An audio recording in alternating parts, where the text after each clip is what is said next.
Oh. So I am Valerie Gillespie, the Director of Fine Arts at the Winston School in Dallas.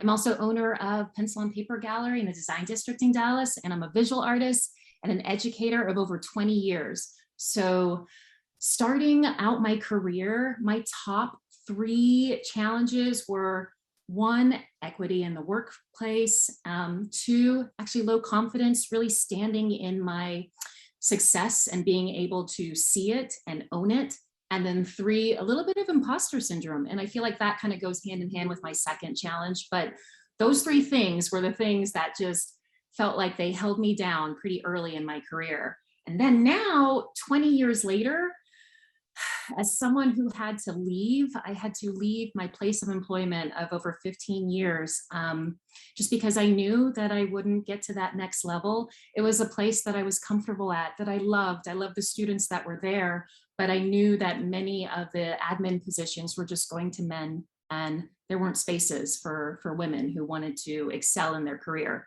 So I left, and then I feel like my world opened up. I opened up my own gallery. And now I have to say some of the challenges that I had early on are still there, but shifted a little bit. So as a woman-owned gallery, I do deal with a little bit of inequity, but at the same time, it's more of an unconscious bias that's happening.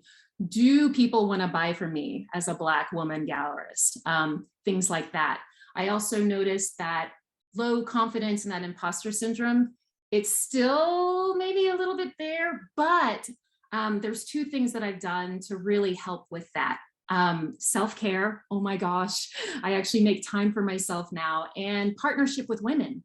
So I've noticed that just forming bonds with other women in my same department, my same areas of interest and leadership roles has really opened up my whole world. Some of the things that I feel that just being able to partner with other women have done is just we're stronger in numbers, and even women identifying individuals too. Just that I wish I had known that. Oh my goodness. I wish I'd known that at the start, because at the very beginning, it was very much just me and by myself trying to make it in a man's world. And now 25 years into it, that was my 30-second thing. Yeah, I just feel that I'm stronger with my team of women. So I'm grateful. I'm grateful to things like ArtTable and other avenues that we can get together and be stronger together. Oh, I might have made it before 3 minutes. Yeah, you had time to spare. We could keep going for 15 more seconds. Amazing. Thank you so much, Valerie. So our next speaker to address this same prompt is Tanya Dadun. Did I say that right? I just completely spaced. Who works with the Diaspora Vibe Cultural Arts Incubator in Miami. So Tanya, take it away. Hi, everyone. It's Sonia Tatoon. I'm the Executive Director of Diaspora Vibe Cultural Arts Incubator. I'm also here joined with our president as well. Hi, Rosie, of Diaspora Vibe Cultural Arts Incubator. Thank you for joining as well. And really, it would just come into, while there's similar and a lot of similarities between Valerie's statements, I would have to say where it comes down to just thinking about Diaspora Vibe as an organization where our goal is to promote, nurture, and support Caribbean diaspora contemporary artists, and especially emerging artists. I would have to say, just thinking about myself in the background, I am an African-American and Haitian woman working here in the arts, and it is now I'm going into my second year as a leadership position. And really, there's been a lot of changes, a lot of learning experiences, and many, many learning lessons. The first thing is just being a Black woman in a non-Black space has already been a really learning lesson on there, and just knowing and learning how to navigate, but at least fortunately having guidance to do that. But there's still challenges in providing and giving that value, and for others who are not of your community to understand the value that you have, and also in the work that you are doing for that validation that needs to be received. Would also go into just the other challenge that has been is just really understanding while there are so many priorities, it's just knowing what is the right priority. There's everything that we do is a lot of importance, and just really gaining that correct priority from day to day as always, it's been a challenge as well. And also, I would say when it comes down to stepping into a leadership role, honing that really that pitch as well, and also making sure that while others may or may not understand, but having your pitch and believing in your vision and what you want to accomplish, especially what I want to accomplish for this. What has really changed and the challenges that I have now is, again, where it comes down to that validation and convincing others that my work is valuable and meant to be seen, heard, and promoted. Would also go into where it comes down to more of that, close. That's your 30 seconds. Ah, thank you. And again, where it comes down to honoring self-care, wellness, and healthier practices. And then continuing to build a tribe, which is what I hope to attain with ArtTable and beyond. So thank you all today. Yay. With 5 seconds to spare, well done. Everyone's doing a great job so far. Okay, and we actually have one more speaker who's going to address this same prompt. We have Teresa Silva here, who is the Executive and Artistic Director at the Chicago Artists Coalition. So Teresa, go right ahead. Thank you for having me. I'm in an artist studio right now at our organization, so the acoustics are probably a little off. This is a new media artist and sound artist. So I'm going to start a lot earlier in my career, maybe in graduate school, and talk about some of the challenges in beginning my career and trying to figure it out, and in the present moment. I went to a public university, research one, and one of the most diverse ones in the country. And that was important for me because I grew up in a part of Chicago that was very diverse, and applying to college, I was very leery of going to places that were predominantly white, rural. And so it was really important for me to stay in touch with that type of community and to learn from different perspectives, to continue to grow culturally, because this field that we are in is art and culture. And so we need to have as broad of an idea of ideas and perspectives, backgrounds. So, you know, it wasn't a university known for the arts, but I'm very grateful for what I got out of that opportunity. And as a graduate student, I had an assistantship at a museum that was affiliated with the college, and I learned so much in that opportunity. But a little bit about what Valerie was saying, it was really about trying to validate myself. And I started from the bottom of volunteering, and then getting this graduate assistantship. And I learned so much. As a small museum, you get your hands into everything and you learn very quickly. And what was so helpful also in that experience was establishing a network. So, you know, we are both a vast and small community in the arts, but what I learned in team building and doing projects is that you need to meet people. We rely on one another. And so establishing that network by working on projects and then also going to events, I learned to call upon people to help and collaborate with. But as we know, it's not enough to have a network. It's also about establishing trust, and that takes time. And you have to be consistent and you have to follow through. Because I think with anything with the art, it's about people more so than, you know, more so than what we've got in producing. I'm in the visual arts particularly, but that is important too. Working with artists and curators, you have to have good interpersonal skills. Fast forward to now in my ED position, you know, it took many years for me to kind of climb up the ranks, and through that was building trust and producing consistent, solid work and going above and beyond. But at this moment, I think I have to learn to say no. And that's something that I'm learning to do, because as a person of color, I'm now getting hit up a lot more by different organizations to be on panels. So I have to learn to say no now. So, but I think I'm out of time. Yeah, I'm so sorry to cut you off, because I know, like I said, all of you could probably speak to these things for, like a whole hour, like a whole discussion. But we're gonna just keep rolling along. And so this is time for now the first breakout room session. So I'm gonna make these just completely random. I think we'll go with 3 to 4 people per room. So you can, like really chat and talk for a little while. So yeah, enjoy, and we'll see you back here soon.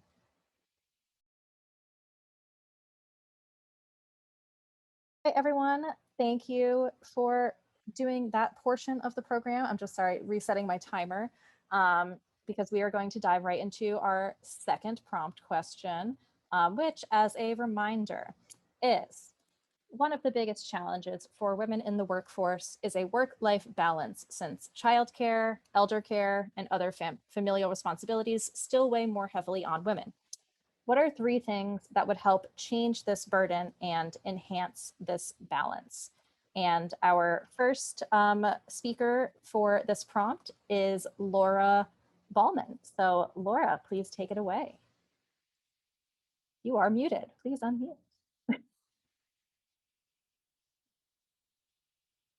Okay, that's going to be the t-shirt for the pandemic. You are muted. I didn't make that up, but it still makes me chuckle. Hi, my name is Laura Ballman. I'm really happy to be here. So this prompt, I have maybe an unorthodox response to it, and my perspective is informed from my 25-year career, the first part of which was in national security. And I came to the art world through the FBI, where I ran intelligence for the art crime team. So we investigated forgeries, thefts, frauds, that sort of thing. So it was very male dominated. I mean, really male dominated. And so, and I, national security, I rose up the ranks, and I rose up the ranks in part by adapting to the culture and working hard. And I guess the question is never, work-life balance is not asked of men. I think the intentions are good. I do think that there's an unintended sort of misogynistic undertone to it. One of the ways we can really change these challenges for women is asking everyone about work-life balance. That's number 1. Number 2, the stark difference, of course, is that we birth the babies. Women have babies. That is and from my perspective, we need statutes that protect maternity leave. I mean, until I think it was 18 months, 2 years ago, the federal government didn't have maternity leave. You had to use your sick leave, the same as a man who wasn't having the baby. So, I mean, that is something that I think is very concrete. The third thing I would ask people to consider is whether the concept of work-life balance is not possible. No one can have everything at the same time. And if one wants to be the CEO, whether male or female, something's going to give. I know that. I chose part of work, moving up the ranks, where in national security was, I worked in war zones. I made that choice and I got promoted accordingly. It is not, and I developed my expertise in cultural property disputes and that way. And so I really think it's a deeper problem than just work-life balance. The other thing I'll throw out there, and I know I'm on a timeline, is that we are all so fortunate. We don't work in factories. We're not on a line. So our entire life, we work in a creative industry. Our entire world, our life, whether it's our romantic life, our family life, our work life, we can weave those together. And then the question is, what does our life look like? So. Sorry, I thoughts? completely, I was so engrossed in your presentation. I completely forgot to give you the 30-second little okay. hand gesture, but All right. that was perfect. You wrapped up perfectly, almost exactly to the second. So we are going to pass the baton over now to Nuria Richards, who will address this question as well. Nuria, go right ahead. Thank you. Well, I am going to introduce myself real quick. I am Nuria Richards. I'm based in Miami. Also happy to be in the executive board at ArtTable. I work with collectors, and if you ask me 10 years ago when I was in art school, because I went to art school first because I didn't have other options, what was going to be my life in 10, I don't know how many years you wanted, I would not know that I would be able to develop the way I did. I need to bring to the attention of this group that my dad wanted me to be a doctor. And since I didn't comply, I lost financing from my family. So, I love my dad and he loves me to death, but that's the truth. That's what happened. Then another thing that happened to me is I placed having a family as, you know, a very far thought in my life. And now that I'm encountering myself in the position where I want to have a kid, I am being challenged because I'm older. So yes, it's these things that we decide to do, but I think that we need to remember that we live in a different spectrum of things that are not just related to our professional life. I think professional development should exist. That's why we're here. That's why we propose it, because we want to be sure that the women that go toward to the force of art have all the possible tools that they need in the best scenario that they can. But that's just a part of what we do as a person. I have my notes here. I think that many of the problems, like I agree with Laura, there's a lot of things that are just embedded in the things around us. It can be, it's not just our work life, it's our partnership life, whether that's a woman or a male or a non-binary person. There's things that are just part of the attitude that we need to be aware of, put attention and decide if we need to amplify it, or maybe as a group we can change the discourse of those things. And finally, I think that it's very important to bring diversity to all the groups that we work with. There's many ways. I know that certain groups have certain structures, male dominated, white dominated. We have managed to Latino dominate certain groups. But if from our positions we bring other voices, I feel we can culturally change by adapting to each other. Those are my 30 seconds. Thank you, Haley. No, fantastic. Finish up with 10 seconds to spare. You are good. And Thanks. with that, we'll go into our next quick round of breakout rooms. So I tried to mix them up a little. So I hope you're gonna chat with some new folks. But yeah, enjoy, and we'll see you in a couple minutes.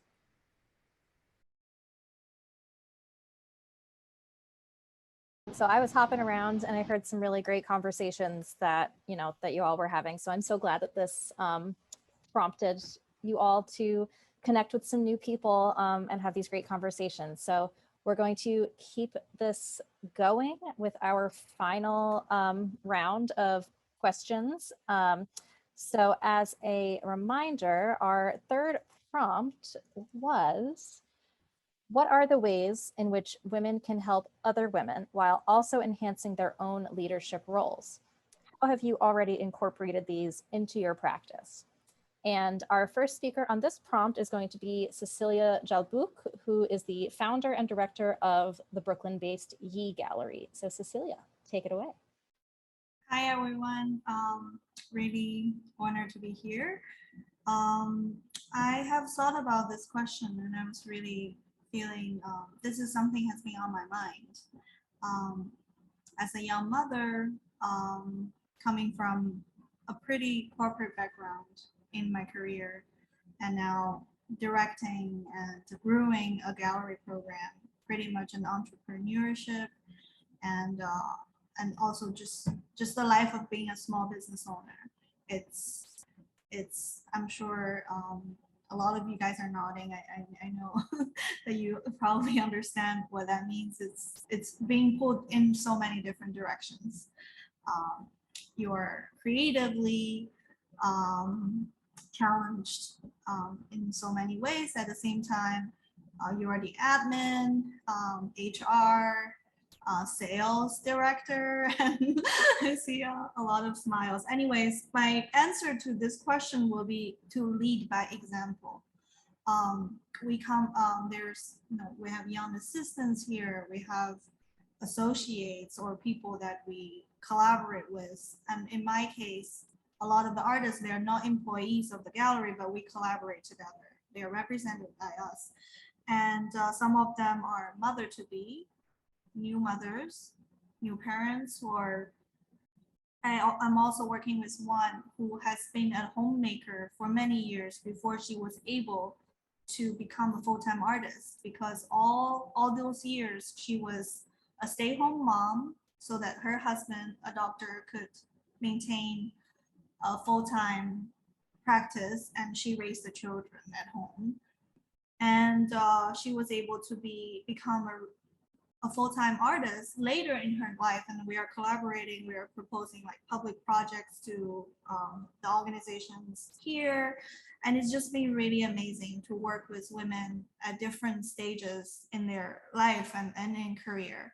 And to lead by example is also with my employees. They are seeing me, a mother with 2 young children, that I'm doing it. It's not glamorous, it's not easy, but we're able to do this. We can't have it all perfect, but we can somehow drop the children off at school, yes, thank you, and come here, be a creative leader, and also to show them that's the reality. You just have to balance all of this, and it's possible. You can do this too. So this is my 3 minutes. Yeah.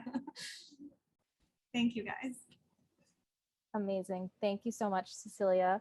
And to wrap it up for us, we are going to go to Frances Melgarejo, who is going to address the same prompt. So Frances, please go right ahead. Hi, everyone. I was an ArtTable fellow last year, and I'm currently working part-time in administration for the same organization that I was a fellow at, which is Emarinda, a Native American arts organization here in New York City. And I'm also like to call myself an emerging curator because I'm exploring the possibilities in curation. And so, yeah, this question, the first thing that came to mind to me was that when helping somebody else, that is already a sign of a good leader, in my opinion. So there's almost a plethora of answers. There's really no wrong answer of how can we develop as leaders by helping other women. I think by definition, by helping other women, we can develop as leaders. But then more specifically, I was thinking back to my own experiences, and something that's been important to me has been just the pure fact of reaching out to other people and I think Valerie actually mentioned something along these lines of partnering with other women, reaching out to other women in your organization or in your field.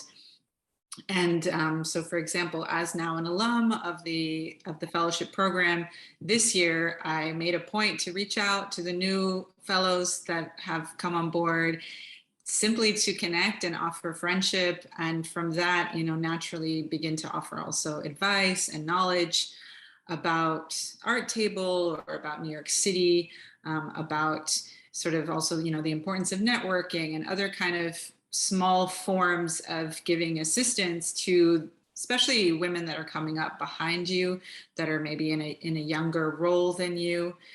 It may not, lead to specific leadership position, but certainly it will develop you as a leader in that world that you're in and amongst your community. And then a more specific example that I wanted to touch on is sharing resources. I believe that any kind of resources, but especially sharing work resources. So, especially if you have positions to offer, to seek out women to give those positions to, especially, of course, women that you're familiar with, that you already have in your network. And I myself have a good example of experiencing that through the ArtTable networking. I met a curator in South Florida who wanted to work with Indigenous-based arts. And so she was interested in working with me specifically, and ended up bringing me on to her team as a guest curator to curate an exhibit about Indigenous arts in South Florida, in the fact that there's very little Indigenous art being displayed. And so in that process of her bringing me on, she was helping me out, obviously, in growing as a curator. But I think that naturally she herself is going to grow as a leader in the industry, especially by bringing somebody in who wants to work specifically with Indigenous arts. So I think there's an organic kind of way of helping others, and in so doing, helping yourself become a better person and a better leader. Amazing. Thank you, Frances. These were all such wonderful answers. And I love how people have, their different perspectives on the prompt, and it's not necessarily agreeing or disagreeing, but just like different ways of approaching it. So we're going to go into our last breakout room session just to talk about this last prompt. And then we'll come back before heading out for the night. So I mixed these up again. Hopefully, you'll meet some new people one more time. But yes, please enjoy.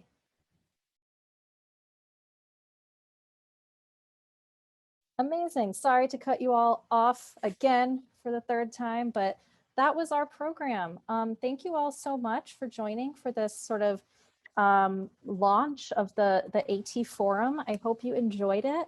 I would love to, before we go, if anyone does want to just express, maybe something that they learned, or like some good advice they heard, or anything like that. I would love to just give everyone that opportunity really quick. Rosie, go right ahead. I see you raised your hand, or did you mean to? No.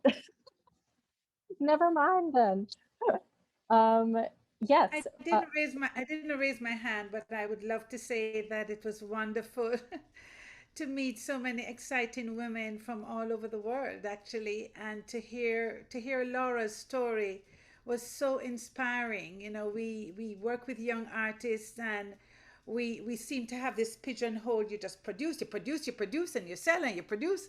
But to hear that there's this other part of the world where you can be an appraiser and you can work with the FBI, it was so exciting to hear. So thank you, Laura, for sharing it. You are my charm for today. Thank you. I love that. That was so sweet. Thank you, Rosie. Yes. Thanks, Laura. Yes, Rocky, am I pronouncing your name right? That's right. Thanks, Haley. I just wanted to say thank you so much for such a warm welcome. Even though I don't belong to the art world, this is fascinating because I have an interest in the art world, and I think I stumbled over this this first the Zoom call of yours. So thank you. Amazing. Thank you so much for joining. I'm glad you found us. Well, yeah, if anyone has anything else to add, but if not, thank you so much. I will keep this open for another moment or so, because I know some people added emails and stuff. If you want to grab those from the chat before you head out. But yeah, thank you. And we will hopefully see you at the next event. Yay, Have a wonderful night. Bye, everyone. Thank you.